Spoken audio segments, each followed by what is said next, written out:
forts caractères face à face. Introduction. Deux forces qui se rencontrent. Il existe des rencontres qui ne sont pas faites de douceur immédiate. Elles sont faites de tension, de résistance, d'intelligence et de caractère. Quand deux forts caractères se croisent, ce n'est jamais neutre. Ce n'est pas un rapport de domination ni de soumission. C'est un bras de fer silencieux entre deux volontés. Lui est prévenant, pas envahissant, pas infantilisant. Prévenant parce qu'il voit plus loin. Il dit simplement « Mets ton manteau, mets tes gants. Couvre-toi, bois quelque chose de chaud. Pas pour contrôler, mais pour protéger. » Et en face, elle est têtue, libre, fière, convaincue qu'écouter serait déjà céder. La prévenance n'est pas une faiblesse. Il faut d'abord poser une chose clairement. La prévenance n'est pas de la fragilité, c'est une forme de lucidité.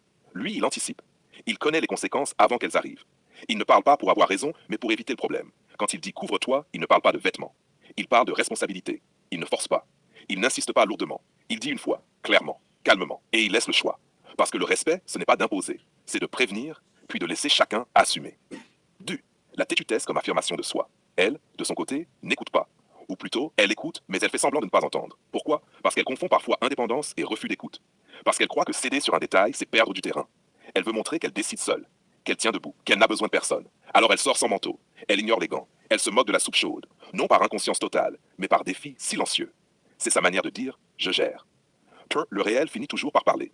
Une semaine passe. Le réel, lui, ne négocie pas. Il ne discute pas d'ego, il ne se soucie pas des caractères. Et elle tombe malade. Elle revient et dit simplement « je suis enrhumée ». Pas comme une plainte, presque comme une information neutre, peut-être même comme un appel discret. Et là, lui ne répond pas. Il ignore cette information, pas par cruauté, pas par indifférence, mais par cohérence. Et le silence comme responsabilité. Son silence n'est pas une punition, c'est un miroir. Il a prévenu, elle a choisi. Le résultat est là, à ce moment précis, s'il compatissait trop vite, s'il consolait immédiatement, il annulerait la leçon. Il redeviendrait celui qui rattrape, celui qui amortit, celui qui porte les conséquences à la place de l'autre. Or, deux forts caractères ne grandissent pas ainsi. Il la respecte assez pour la laisser face à ce qu'elle a choisi. Ce que ce silence dit vraiment. Ce silence dit plusieurs choses à la fois. Il dit « je t'ai vu, je t'ai averti, tu as décidé ». Il dit aussi « je ne te traite pas comme une enfant ». Et surtout, il dit « la liberté va toujours avec la responsabilité ». Il n'y a pas de reproche, pas de « je te l'avais dit », pas d'humiliation, juste un calme implacable. Et ce calme est parfois plus éducatif que 1000 discours. 6. Deux forts caractères, mais un équilibre possible. Dans cette dynamique, personne n'a tort, personne n'a totalement raison. Elle apprend que l'écoute n'est pas une soumission, lui montre que la protection ne va pas sans limite. Deux forts caractères ne doivent pas se casser, ils doivent s'ajuster. L'un apprend à entendre, l'autre apprend à ne pas porter à la place. C'est ainsi que naît le respect réel. Conclusion, la maturité des choix. À la fin, ce n'est pas une histoire de manteau, ni de rhume. C'est une histoire de maturité. Prévenir, c'est aimer intelligemment. Écouter, c'est se respecter soi-même.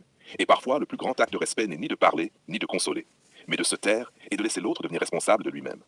Parce que les forts caractères ne se protègent pas en se contrôlant. Ils se construisent en assumant.